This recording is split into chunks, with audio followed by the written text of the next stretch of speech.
Então, eu já estou com vírus no meu organismo. Se eu vier a ter contato em um segundo momento com esse vírus, eu já tenho anticorpos no meu organismo que vão, na verdade, reconhecer aquele micro-organismo, aquele antígeno.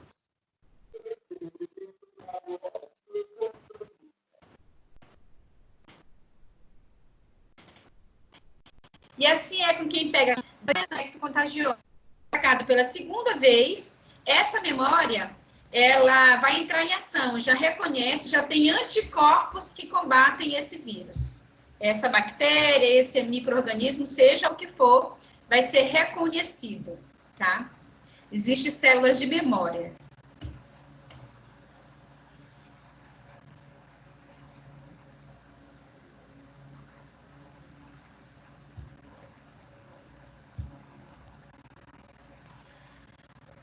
Essa resposta é ativada de uma forma específica para cada um desses tipos de antígeno, ou seja, para cada tipo de antígeno a gente tem uma resposta que é ativada, anticorpos, né? A propriedade de memória, a capacidade de a resposta imune adquirida guardar a memória do antígeno para casos de novo contato futuro, assim a resposta ela vai acontecer de uma forma mais rápida e mais intensa. A imunidade adquirida ela é dividida em resposta imune, humoral e celular. O que seria cada uma delas? A humoral é mediada por anticorpos e células linfócitos B. E a sua defesa contra os patógenos ocorre no ambiente extracelular. Enquanto a resposta celular ela é mediada pelos linfócitos T e a defesa contra os patógenos ocorre no ambiente intracelular. Então, a gente sabe, o linfócito B onde? Extracelular. E o linfócito T, onde? No intracelular. Para acontecer a resposta imune adquirida humoral, primeiramente ocorre qual é a fase de reconhecimento. Quando o antígeno adentra o nosso organismo, vem a fase de reconhecimento, ele vai ser reconhecido, em que o antígeno ele vai ser capturado e vai ser apresentado ao linfócito T, pelas células que são o quê? Apresentadoras de antígeno. Mais especificamente, a gente chama essas células de quê? De macrófagos, tá? E células que a gente chama também de dendríticas, tá? Então, uma vez ele vai reconhecer essas células e a partir daí, uma vez capturado, reconhecido, libera anticorpos, tá? Células de memória. Se for o segundo contato, as células de memória entrem em ação. Se for o primeiro contato, vai se criar células ali de memória, ou seja, anticorpos para justamente combater, tá? E não deixar que esse organismo adoeça.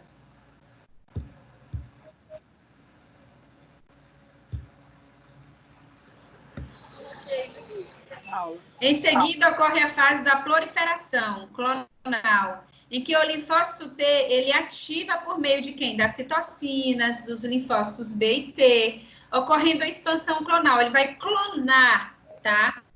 Clonar aquele antígeno, formando-se quem? Linfócitos de memória, e juntamente ocorre a diferenciação entre quem? Linfócito B em plasmócitos, com consequência a produção dos anticorpos. Nosso organismo, pessoal, ele tem esse poder de reconhecer quando já é a segunda vez que é infestado, e como também o poder de clonar quando é a primeira vez que é infestado, tá?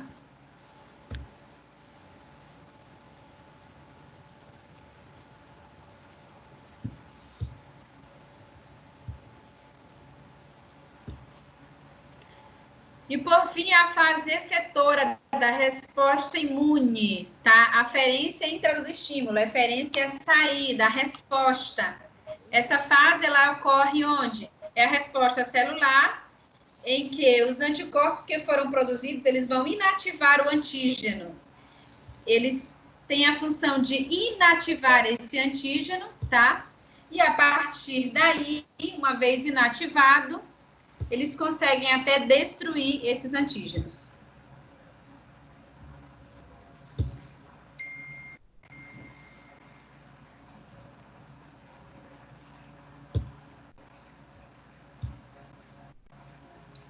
Então, eles vão inativar, eliminar essas células afetadas.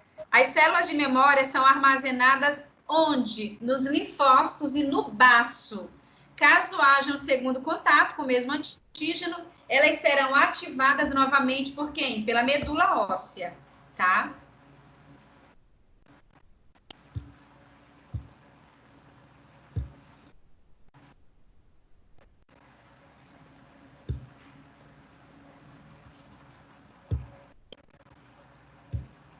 O que a gente chama de citocina? O que é uma citocina? Citocina é uma glicoproteína que é produzida onde? Nos macrófagos, tá? Qual é a função dos macrófagos? Fagocitar, tá? Macrófagos e linfócitos, que atuam como mensageiros químicos importantes para a regulação da resposta imune, tá bem? Quando a gente chama de expansão clonal, é a multiplicação celular, tá? Então, assim, a gente tem um esquema aqui que fala muito desse processo de resposta imune. Vamos lá. A gente tem imunidade humoral e imunidade celular, tá bem?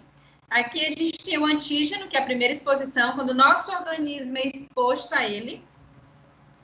Quando o nosso organismo é exposto a ele, automaticamente os macrófagos, eles entram em ação, tá? Tornando-se o quê? Células apresentadoras de antígeno. Então, eles vão apresentar, tá? Essas células. Então, os antígenos livres ativam diretamente quem? Os linfócitos B. E os antígenos presentes em células infectadas ativam diretamente quem? Os linfócitos, que são chamados de quem? Citotóxicos, tá? E aí, aqui, nesse primeiro momento, é criada a célula de memória, tá bem? No segundo momento, quando o nosso organismo é exposto a esse antígeno, vem o quê? O reconhecimento, tá? As células B de memória, elas vão reconhecer. Elas entram em ação, célula B e célula T, tá? Que são quem? Os plasmócitos, eles vão secretar os anticorpos e os linfócitos T, citotóxicos, ativam, tá? Eles entram em ativação. Então, eles vão quem? Fagocitar, vão fazer a liberação dos mediadores inflamatórios, os anticorpos, e os linfócitos T vão destrói células que são o quê? Infectadas. Reconhece e destrói para livrar o nosso organismo, tá?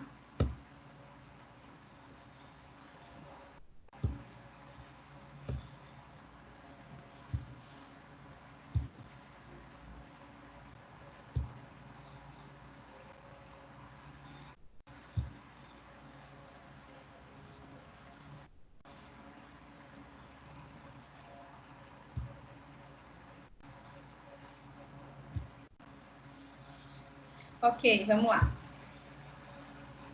Eu sempre vou e volto porque as pessoas estão entrando e a gente tem que ir admitindo, tá?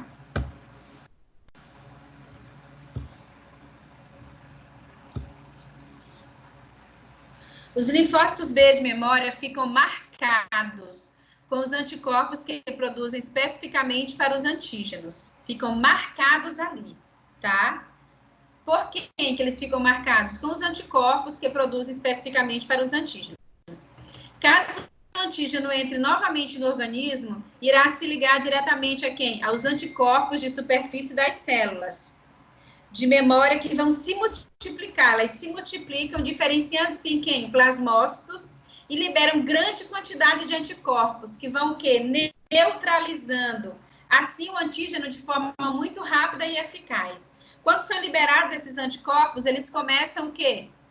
A neutralizar esse antígeno, tá bem? Então, as células de memória, elas são o quê? São renovadas sem haver a necessidade da apresentação de antígeno novamente. Elas se renovam automaticamente pelo nosso organismo. Uma vez tendo o primeiro contato, já cria essa célula de memória e elas se renovam automaticamente pelo nosso organismo, sem haver a necessidade de um segundo contato com esse antígeno.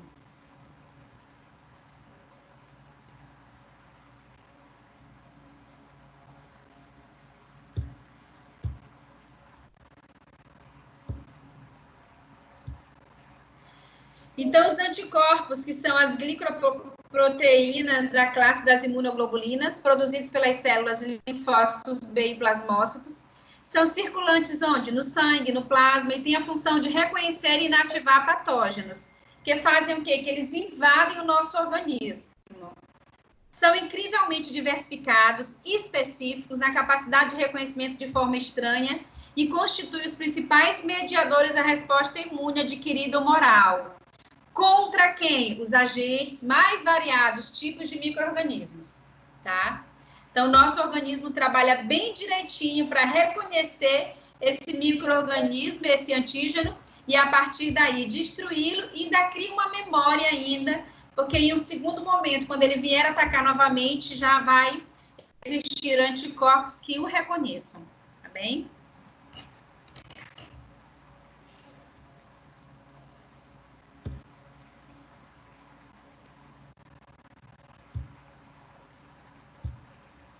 Então, vamos falar um pouquinho dessas imunoglobulinas, tá? Os anticorpos ou imunoglobulinas pode chamar também de anticorpos ou pode chamar de imunoglobulina, que são quem?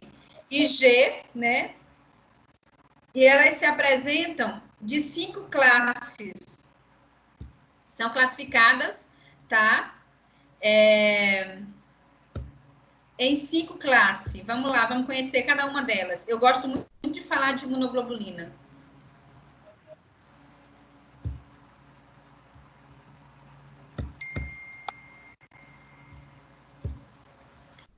Então, imunoglobulina A, IgA. Esse IG é imunoglobulina. Aí, A. É um anticorpo que participa da imunidade das mucosas, que recobrem quem? Órgãos como intestino, estômago e boca. Sua função é proteger a superfície das mucosas contra quem? Vírus, bactérias e outros micro-organismos que são invasores, tá?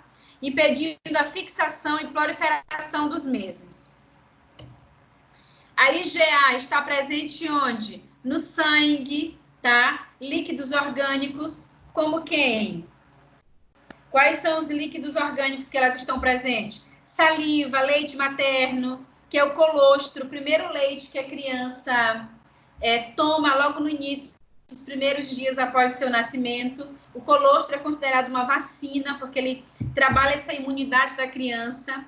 A lágrima, o líquor, o líquido que protege o cérebro e a medula espinhal, tá? Que é o líquor. E bem como as secreções que são respiratórias, intestinais, genitais e urinárias. Então, a IgA, a imunoglobulina A, você encontra ela onde? Nesses líquidos que eu acabei de citar. Onde nós encontramos a imunoglobulina IgG. E o que é a IgG? Quando a gente fala da imunoglobulina G, o que ela é nesse meio? Tá? Qual é a função dela?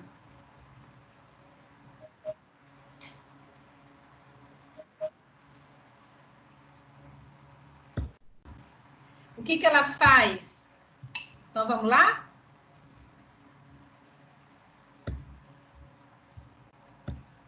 A IgG, pessoal, e IgM, imunoglobulina M, são anticorpos que o organismo produz quando entra em contato com algum tipo de micro-organismo invasor. Então, automaticamente, ele cria a IgG e IgM, tá? A diferença entre eles é que o IgM, ele é o quê? Ele é produzido na fase aguda da infecção. Chegou a infecção, o que é agudo? Rápido e intenso. Então, na hora que a infecção chega, tá? O IgM, ele começa a ser o quê? Produzido. Enquanto o IgG, que também surge na fase aguda, é mais específico e vai servir para quê? Para proteger a pessoa de futuras infecções, permanecendo por toda a vida. O exame sorológico de IgG e IgM, ele serve para quê? Ele vai detectar o estágio de diversas doenças, tá? Quando o médico solicita IgG e IgM, ele quer saber em que estágio que está a doença, se ela é recente, se ela foi a longo prazo, se ela já apareceu há semanas, meses, há dias, porque a gente tem como saber por esses indicadores, tá? Então, uma mulher, por exemplo, que está grávida, o médico solicita para ela toxoplasmose, rubéola, com a intenção de saber se ela tem IgG e IgM, né? Para tais doenças. Então, as doenças entre elas, toxoplasmose, rubéola e infecção por citomegalovírus, é muito importante você fazer esse acompanhamento, principalmente na gestação, tá? E como é que ele vem? Quando você pega um exame, como é que ele aparece? Como é que a gente consegue identificar quem é IgG, quem é IgM? Então, vamos lá. IgG negativo quer dizer não reagente, né? IgM negativo, que também quer dizer não reagente, quer dizer que essa pessoa nunca entrou em contato com o patógeno, nunca teve contato com o patógeno. Ela nunca teve contato nem direto e nem pela vacina, tá? Nunca tomou a vacina. Então, se ela nunca teve nenhum contato com esse patógeno, ela está suscetível, vulnerável a pegar a doença, porque ela não tem anticorpos para tal. Tá bem?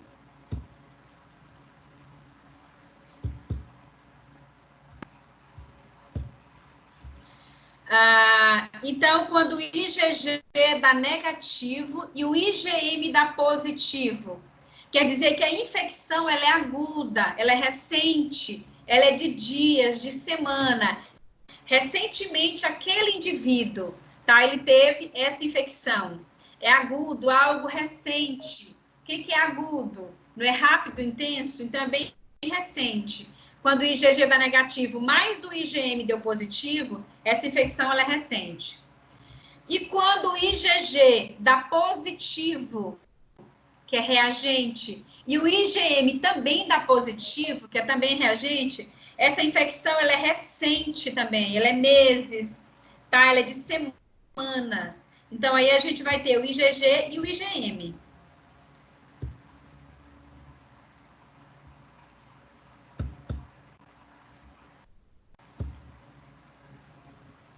Então, o IgG é positivo e o IgM é que vai dar negativo, é uma infecção mais antiga, meses ou anos, tá? Ou o sucesso da vacina que a pessoa deve ter tomado, tá bem? Então, quando o IgG está positivo, mas o IgM que está negativo, a infecção é mais antiga, tá? E agora então, mudou, se é mais antiga, esse organismo ele está o quê? na aula da professora nova. Arrasado, primeiro dia já é prova. E na agência da Caixa. Apesar da maioria usar máscaras, as pessoas ficam muito próximas umas das outras. Pessoal, ao adentrar, desliguem os microfones de vocês, tá bem?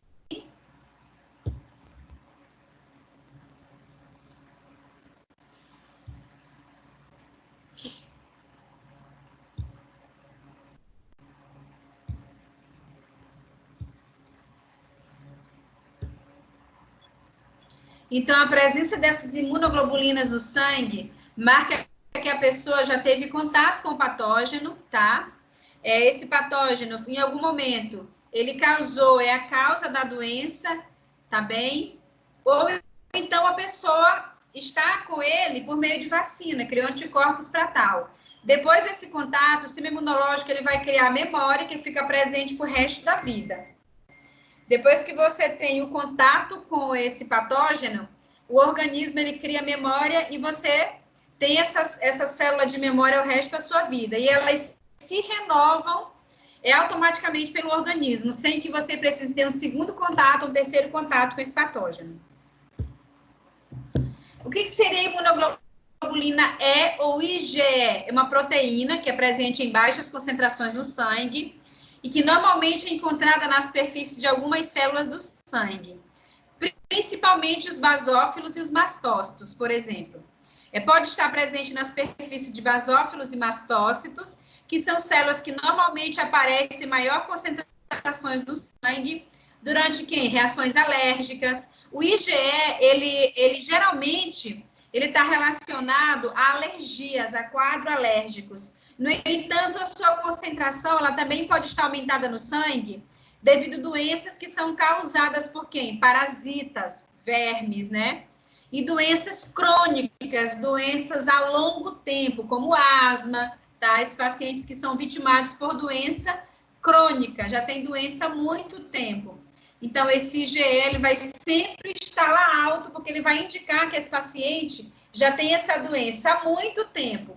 Se é um paciente que não tem comorbidade, nenhuma doença crônica, ele pode indicar para a gente que aquele indivíduo está no quadro de parasitas, um quadro de verme, tá? Precisa fazer exame parasitológico para a gente ver qual o tipo de verme que tem ali e começar a tratar.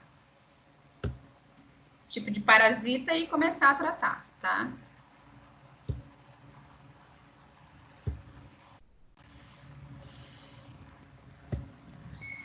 Então, a função da IgD, o que é IgD? É promover a ativação das células. Sendo ativadas, tais células assumem logo uma posição importante na defesa do organismo.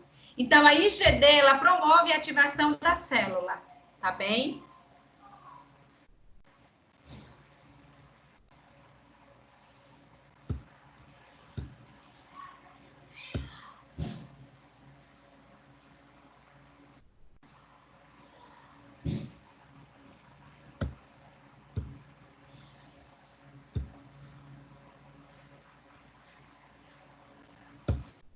Então, aqui a gente tem elas, IgG, IgE, IgD, IgM e IgA, tá? O que a gente tem aqui, pessoal? Uma mama. Nessa mama, a gente tem, né, toda a parte anatômica dessa mama, gordura, lóbulos mamários, ductos, mamilos, e aqui a gente tem quem? A cisto, tá?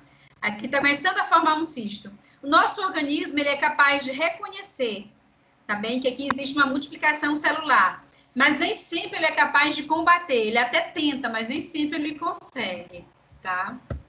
Aqui, por exemplo, a gente tem um cisto, tá bem? E aqui a gente tem uma formação, um processo inflamatório, tá? Hoje, qualquer peça que você tire do seu organismo é necessário investigação. Quando a gente tira um cisto, um nódulo, seja o que for do nosso organismo, retirou, fez a cirurgia e retirou, um sinal que você já tenha 20 anos, mas você retirou esse sinal dali, a gente chama de peça. E essa peça, ela precisa ser investigada, tá? Investigada de que forma? Precisa ir para biópsia, para um estudo histológico, histopatológico, tá? De que tipo de células existem ali. Até para a gente ter certeza de que não existe nenhuma célula cancerígena ali. Então, é por isso, tirou qualquer peça do organismo, é protocolo. Precisa enviar para que seja investigado dentro desse processo patológico. Tá bem?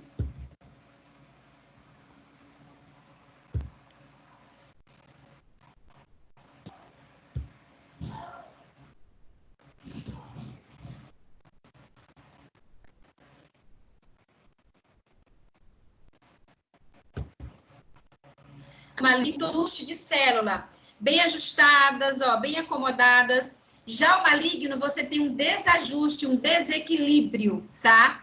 De células aqui, ó, tá bem? É muito característico de tumor maligno. Quando você vai fazer cirurgia,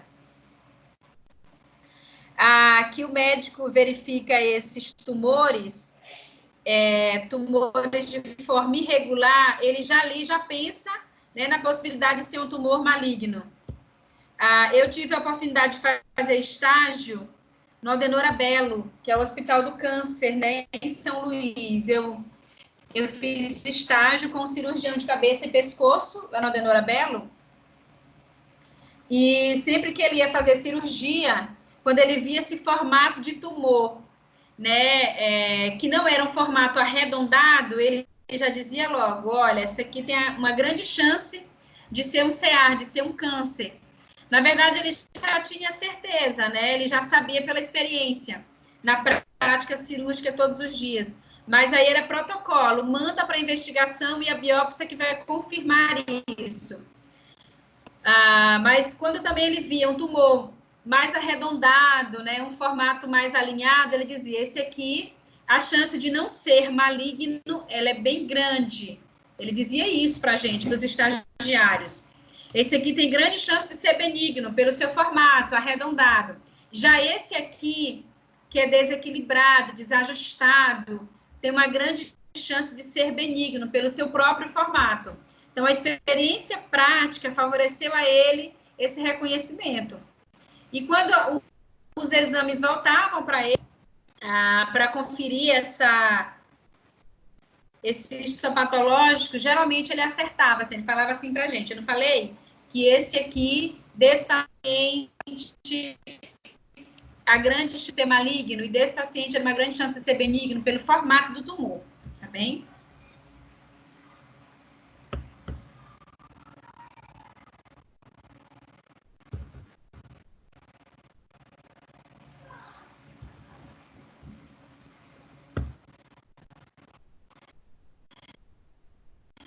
Então, quem que a gente tem aqui? A gente tem a número 1, a célula aqui, mas 2. Quem é que a gente tem aqui no 2? Vamos lá. A gente tem uma divisão normal, tá bem? Ela vai reproduzir e morre. Ela é um processo natural da célula, que é a apoptose, a morte natural.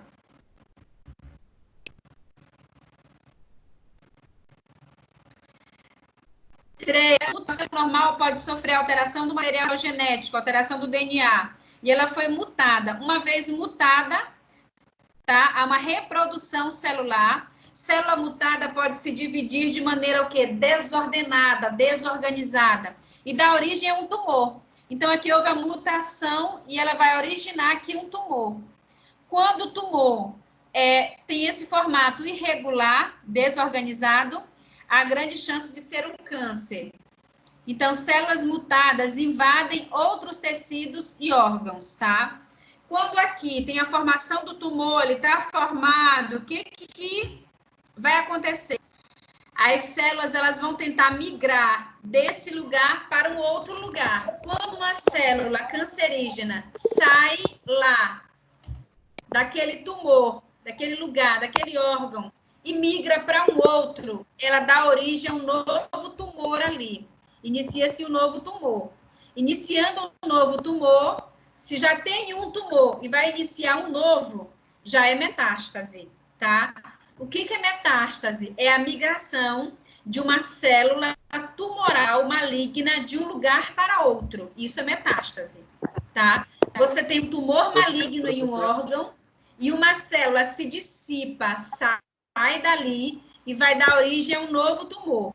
Dando origem a esse novo tumor, o paciente que tinha um só tumor passa a ter dois, tá? Então, são dois tumores. Então, ele já tem metástase ali. E aí, se deixar, se não fazer as intervenções que são necessárias, essas células vão se dissipando até ter uma metástase em vários órgãos, tá? A metástase é a migração da célula maligna de um órgão para o outro e ali vai formando novos tumores. Alguém me chamou? Sim, professora. Isso aí é aqueles casos de pessoas que têm CA, né? E acaba descobrindo que se espalhou por outros órgãos. Isso. E durante o corpo, né? É esse tipo de caso? Quando as pessoas que não sabem o nome vão dizer isso, se espalhou no corpo todo. Mas nós que somos da saúde, nós falamos que o paciente está sendo vitimado por metástase.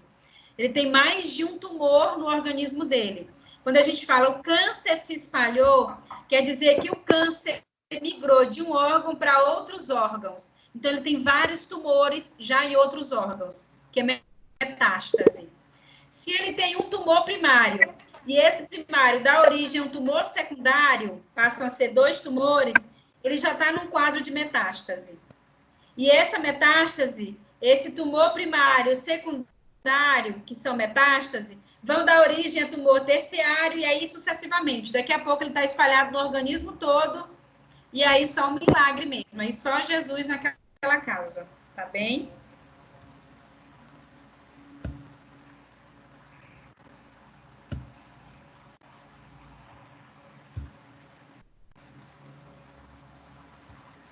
Então, aqui a gente tem um tecido, tá?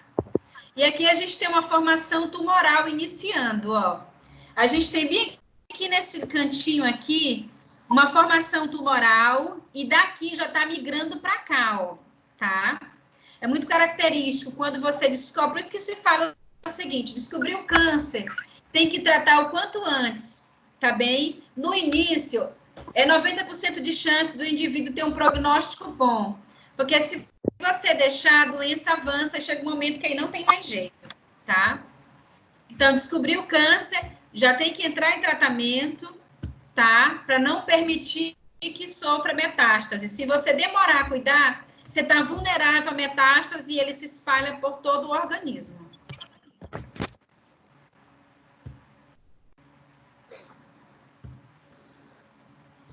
Professora, Oi?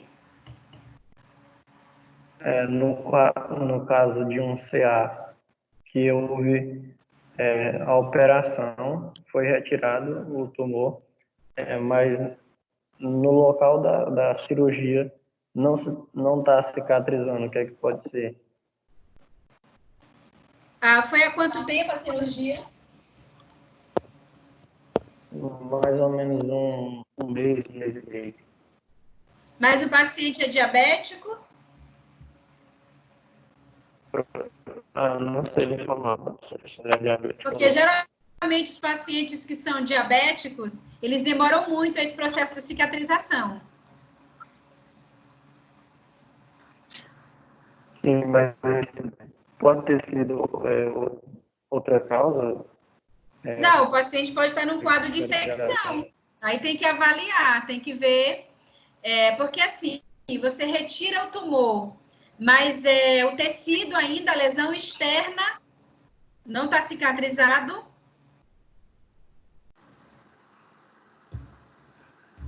É isso? Não está cicatrizado. Isso. Pois é, então tem que A ver se esse cirurgia paciente não é um paciente diabético, como é que está a imunidade desse paciente, como é que está o processo de cicatrização, porque quando o nosso tecido é lesionado, o nosso organismo, mesmo diante de um quadro de CA, ele entra em ação para tentar cicatrizar. Então, a gente precisa investigar esse organismo. O certo seria o paciente voltar no médico que fez a cirurgia para que seja investigado. Pode estar num quadro infeccioso, tá? Às vezes precisa fazer uso de anti-inflamatório, de antibióticos, para poder acelerar o processo de cicatrização. Ou então, se o paciente é diabético, demora muito mais esse processo de cicatrização. Mas, assim, a minha sugestão é investigar, ver o que está acontecendo. Mais de um mês não cicatrizou ainda. Em qual é a parte do corpo? Na parte das costas, parte posterior do corpo. Nas costas, né? Nas costas. Isso. Era muito profundo? Foi muito profundo o tumor? Foi um pouco. Foi, né? Eu lembro que eu acompanhei o caso de uma paciente, acompanhei assim, bem de perto, né? Não que eu tenha me envolvido no tratamento que não era minha área, mas ela tinha, até uma colega de infância minha, ela apareceu com tumor nas costas, e ela retirou esse tumor, era um CA. É alguém da sua família, Milena? Não, é só um conhecido meu mesmo aqui que mora perto Conhecido. de mim. Pronto, então. Isso. Então, eu acompanhei muito de perto essa pessoa, porque ela era amiga de infância. E não cicatrizou dela. Era um tumor muito agressivo. Entendeu? Ela não tinha diabetes. Ela tinha o que na época? 24 anos. Não tinha diabetes. Não tinha nenhuma comorbidade. Mas era o tipo do tumor, que era muito agressivo. E aí, mesmo fazendo a cirurgia, fazendo químio, não conseguiu cicatrizar, ela não tinha imunidade no organismo para cicatrizar, né? E aí ela acabou indo a óbito. Mas realmente precisa avaliar, precisa ir ao médico, tá bem? Essa é a sugestão.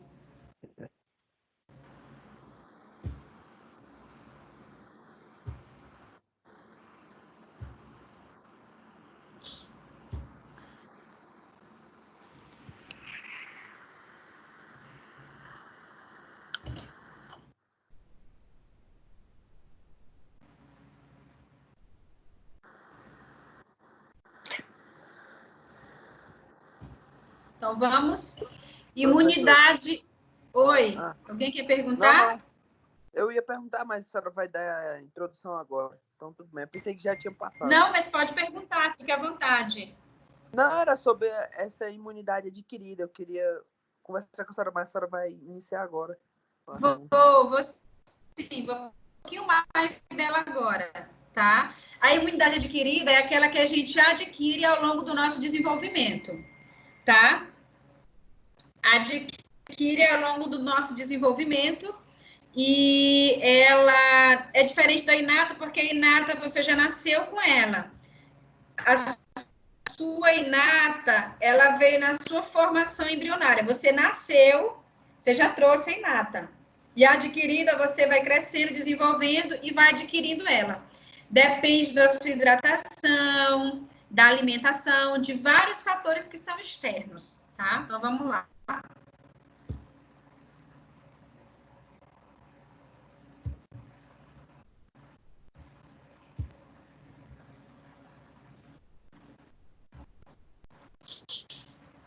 Imunidade adquirida, defesa intracelular. É quando uma substância estranha e micro-organismos tentam invadir o nosso corpo.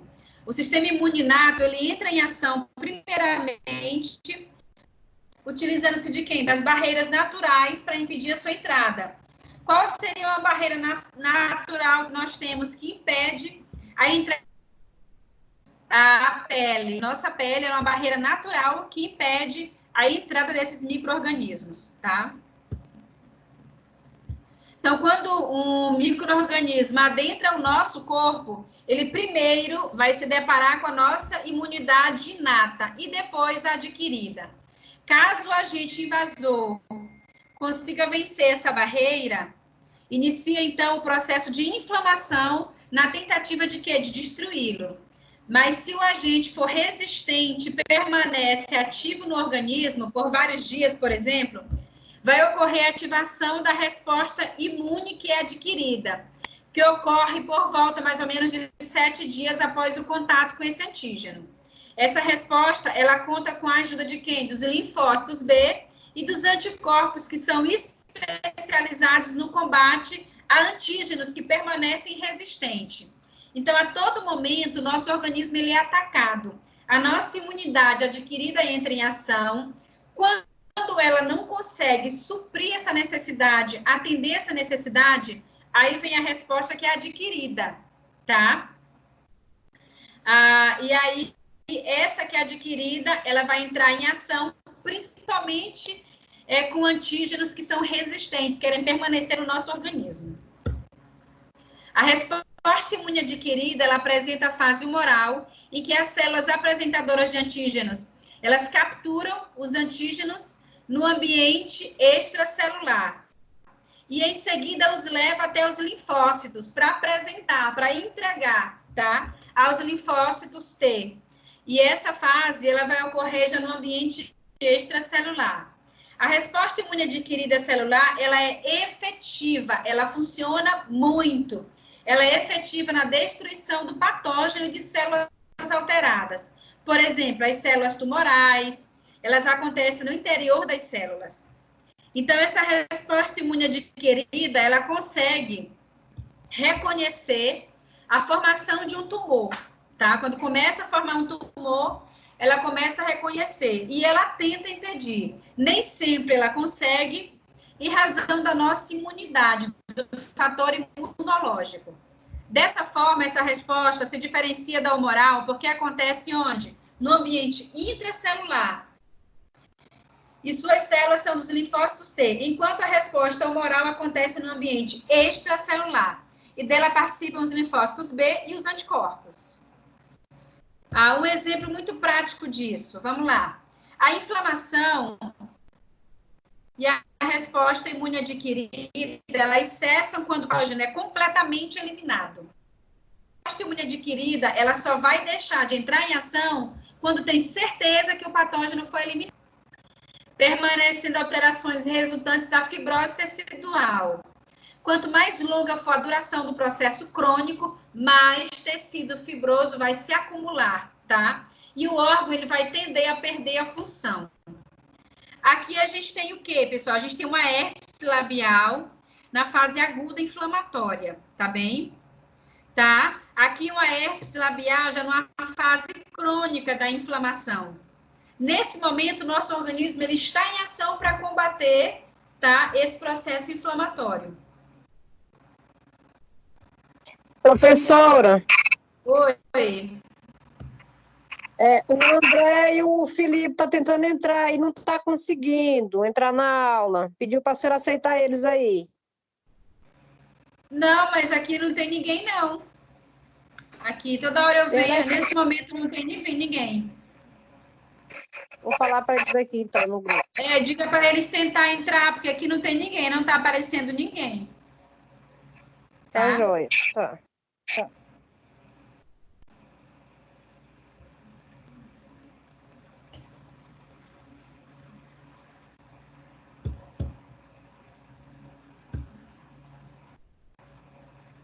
Lembre-se que quando uma pessoa tem o primeiro contato com o antígeno, inicia o quê? Uma reação imunológica, tá? Pode citar como exemplo o vírus do herpes labial. Nos primeiros dias, o local da infecção fica o quê? Vermelho, inchado, dolorido, formam-se bolhas. Após alguns dias, as bolhas se rompem e formam-se crostas. E a dor e o eritema diminuem. Por quê? Porque depois de alguns dias, esses sintomas, eles amenizam. O que acontece que depois eles vão ser amenizados? Nos primeiros dias, ocorre a inflamação aguda, tá? Com os sinais mais intensos, que são quem? Dor, eritema. Após alguns dias de seu início, o quadro agudo, ele é cessado e começa a fase inflamatória crônica, em que os sinais cardinais são mais leves e a formação das crostas é devido a tentativa de reparo e cicatrização do tecido. Então, começou um processo inflamatório, o nosso organismo ele entra em ação para combater, tá? Na hora que começa qualquer processo inflamatório, o organismo entra em ação para combater.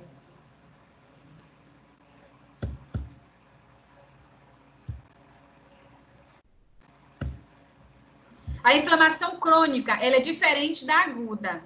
Tem duração longa, de semanas, meses, até mesmo ano, enquanto a aguda tem curta, com duração de horas a dias. Os processos patológicos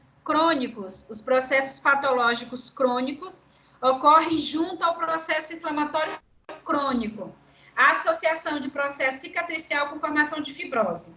Dessa forma, pessoal, quando a inflamação e a resposta imune adquirida cessam, vai permanecer o que ali? Permanecem ali as alterações que são resultantes da fibrose tecidual.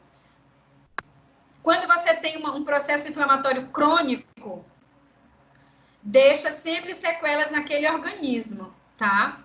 Quanto mais longa for a duração do processo crônico, mais tecido fibroso vai se acumular. E às vezes até perde a função daquele órgão, tá? Quem tem sinusite, rinite há muitos anos, a longo prazo, a tendência é ir comprometendo o olfato, tá bem? Tá? Por esses quadros alérgicos de repetição. Uma vez comprometido esse olfato, você perde a função, tá, desse órgão. Ó, ninguém aqui para admitir. Oi. Então, quer dizer assim, toda vez que tem um caso alérgico, né, como rinite ou sinusite, como a senhora falou, toda vez que o paciente ali, né, sofre disso, que a gente sabe que é algo que deu alergia, como poeira, acne, essas coisas. Então, toda vez que ele tem esses ataques de alergia, vai danificando até chegar um momento... Vai comprometendo, isso mesmo, vai comprometendo, tá? O que o paciente tem que fazer? Se é um paciente alérgico, ele tem que tratar o ambiente dele. O que está desencadeando esses quadros alérgicos? Às vezes é o próprio paciente, a própria família, somos nós, né, que favorecemos esses quadros alérgicos. De que forma? O ambiente, a gente enche de muitas cortinas, carpetes, ambiente sem ventilação, e aí induz, tá, a esses quadros alérgicos, tá? E aí, uma vez induzindo esses quadros alérgicos, o paciente vai ter recorrência. Oi, Felipe. Tendo esses exemplos aí, né, eu acho que eu sou um caso aqui, uma experiência viva. eu tive que comprar tudo novo aqui para o quarto, né? Que eu sofro de rinite. E aí, sim. a cada dia que se passa, eu troco a coxa Isso, todos os dias. isso. E comprei praticamente tudo novo aqui para o quarto meu. Isso Uhum. foram As recomendações mesmo lá da orientações. médica. Isso. Todos os dias você precisa trocar as cobertas de cama, lençóis de cama. O seu quarto tem que ser passado um pano molhado todos os dias, tá? Não pode ficar com poeira. Tem que ser ventilado, não pode ter cortinas, tapetes, carpetes, nada disso, tá? É isso aí. Que aí vai melhorar bastante as crises.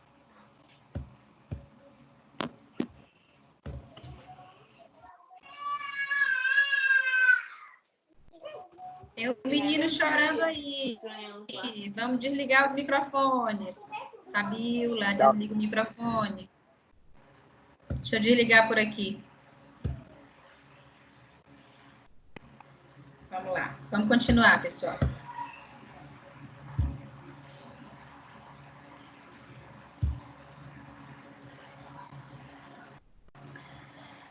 Então, os mediadores químicos são substâncias endógenas dentro do nosso organismo e exógenas fora do nosso organismo.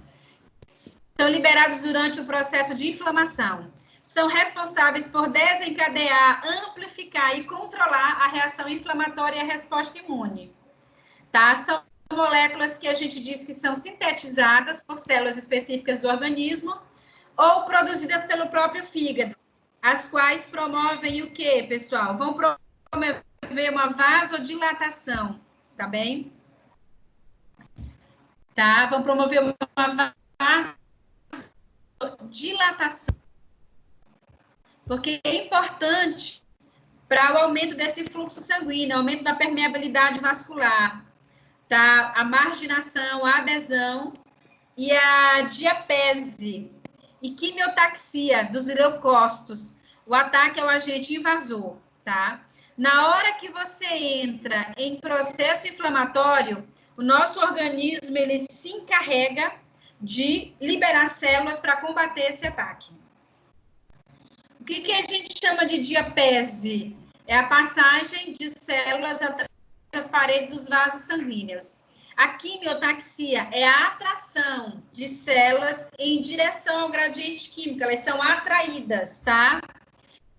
E o que a gente chama de opsonização? É o processo que vai facilitar a fixação, tá?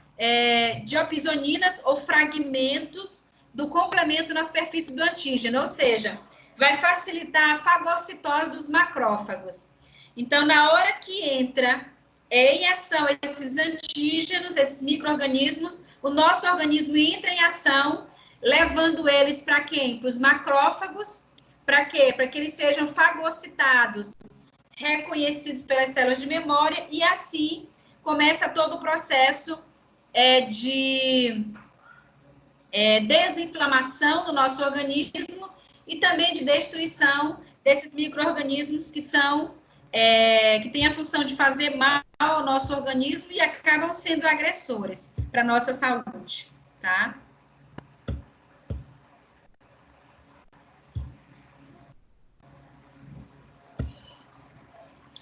Logo no início da inflamação,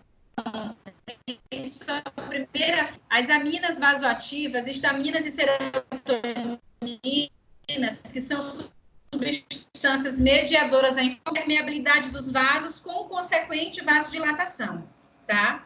É importante, está inflamado ali o organismo favorece mais circulação sanguínea para oxigenar, células entrarem em ação, porque falta de oxigênio nessa região pode necrotar.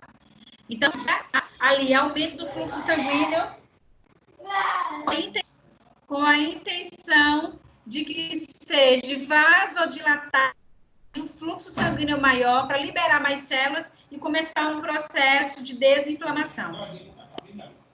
Dessa forma, causam o quê? A hiperemia, extravasamento, tá? de exudato, tá? O que é isso? São secreções. Essas substâncias mediadoras, elas ficam armazenadas nos grânulos citoplasmáticos das células dos mastócitos, basófilos e plaquetas, tá bem?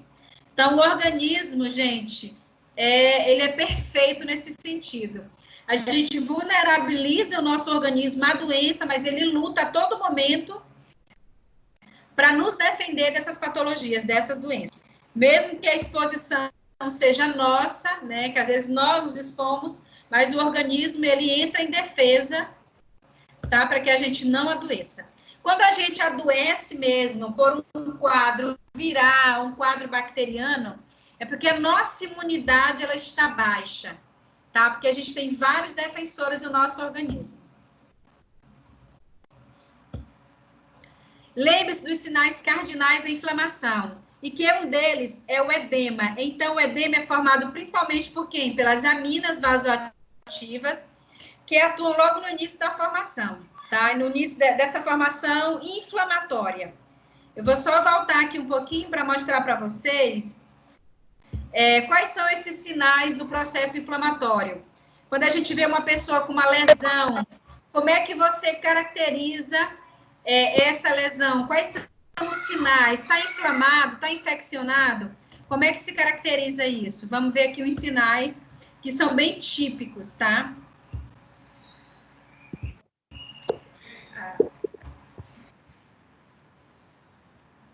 Só um pouquinho, estou só voltando aqui. Ó, aqui a gente tem as fases da inflamação. Você bateu o seu braço, por exemplo, bateu um membro seu. No primeiro momento, você sente calor, quente ali. Depois, no dia seguinte, está vermelho. Logo depois, não precisa nem ser no dia seguinte, logo depois está vermelho. Depois vem o inchaço, que a gente chama de edema. Depois vem a dor, você sente dor. Aí, depois, ele pode ficar limitado, que é perder a função. Então, essas são as fases do processo inflamatório. Quando passa essas fases, que são imediatas, o organismo entra em ação. Ele vai vascularizar mais ainda essa região, vai vasodilatar os vasos dessa região, para quê? Para que haja um processo de desinflamação. Porque se deixar inflamado, pode infeccionar, uma vez infeccionado, pode necrosar, tá? Vamos voltar lá, eu só fui lá para vocês entenderem bem, né? Então, o que a gente tem aqui? Vamos lá. Você sabia que a histamina está envolvida em processos alérgicos, que são comuns em muitas pessoas? A histamina, pessoal, quando ela é liberada em excesso, pode ocorrer alguns efeitos que são indesejáveis, como quem? Taquicardia, redução do calibre dos brônquios, aumento da secreção do ácido clorídrico no estômago e aumento de manchas vermelhas no corpo. Essas são denominadas de quê? De reações alérgicas e podem ser amenizadas com medicamentos. Que medicamentos são esses? Os antihistamínicos, os quais são antagonistas da histamina, tá? Dessa forma, eles competem pelos receptores da histamina, reduzindo seu excesso no organismo. Quando nós estamos em uma crise alérgica, tá?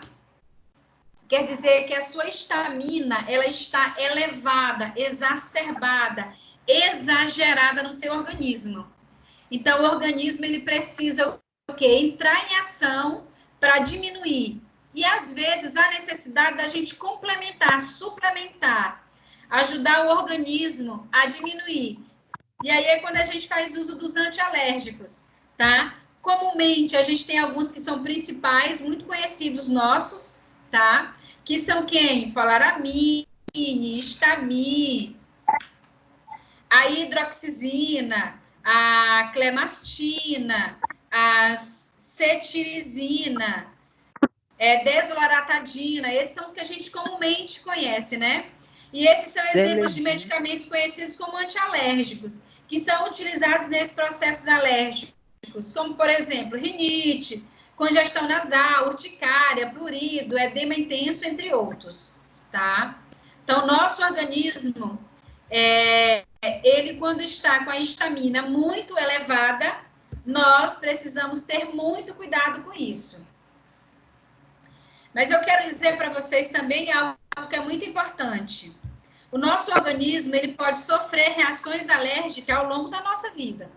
Das nossas vidas, a gente pode ter reação alérgica. Por exemplo, você sempre comeu marisco. De repente, você come um marisco e tem uma reação alérgica, incha os lábios, incha os olhos. Isso pode acontecer em qualquer momento da sua vida. Depende muito da sua imunidade, essa reação alérgica. Às vezes, você tomou um medicamento a vida inteira, né? Por exemplo, o medicamento, você fazia uso de pirona, quando sentia uma dor, né? Fazia uso de pirona. De repente, você começa a ter, começa a apresentar alergia de pirona. Tomou a de pirona, inchou os olhos, inchou os lábios, ou até mesmo sentiu a glote, que é o edema de glote. Se você sentir isso, você precisa tirar esse medicamento da sua vida. Porque, senão, se você insistir em tomar um medicamento desse, tendo alergia, você pode ter edema de glote, a glote pode se fechar, edema, ela inchar. E aí você morre por asfixia. Às vezes, o paciente está em casa, faz uso de uma medicação dessa, ele tem uma reação alérgica, e aí não dá tempo de chegar no hospital. Então, o que acontece? O paciente pode morrer por asfixia, por edema de glote. Então, quando a gente apresenta algum tipo de alergia, a gente também precisa levar em consideração a nossa imunidade, como é que ela está naquele momento. E se você começou a apresentar alergia a um fármaco, a algum alimento, tira ele da sua vida. Porque se você insistir em consumir esse fármaco, esse alimento, você pode prejudicar muito o seu organismo ou até mesmo ir a óbito, tá bem? E as alergias, elas podem aparecer ao longo das nossas vidas, como eu já falei. Depende da sua imunidade, tá?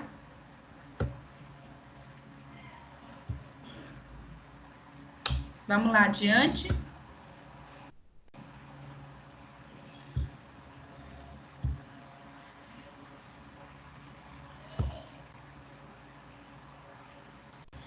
Aí nós temos da primeira geração, como, por exemplo, a gente tem as aspirinas, diclofenacos, né, piroxicam, temos vários ibuprofenos, tá bem? Que são medicamentos usados, né, comumente para febre, para dor, tá? Para edema, hiperemia. Então, a gente usa esses medicamentos. Isso da primeira geração. A gente sabe que os medicamentos, existe um processo evolutivo também desses fármacos, né? E aí, uma vez evoluindo, eles vão aparecendo cada vez mais. Dessa segunda geração, a gente já tem quem? Como anti-inflamatório? A nimesulide, meloxicam. E da terceira geração desses medicamentos, quem é que a gente tem? Os CEL, né? Celecoxib, o hétero, o etericoxib e também os que a gente chama de Prexib, tá? Então, assim, eles vão evoluindo e vão mudando de nome, as terminologias, mas às vezes o ativo é o mesmo, tá? É uma questão de manipulação mesmo, tá bem? Então, a gente tem os nossos anti-inflamatórios que são esteroides, também denominados de glicocorticoides, pois eles minimizam os efeitos dos hormônios cortisol do córtex adrenal, tá? Eles bloqueiam a liberação desse ácido. Quando está muito exacerbado, aí tem a função de bloquear. É como a histamina. Se ela está demais, muito elevada, você tem que... Aí vem a reação alérgica no organismo. Você tem que entrar com um antialérgico para combater, ser antagonista a ela, com a intenção de equilibrar o organismo, tá? Então, você sabe o que significa hipersensibilidade?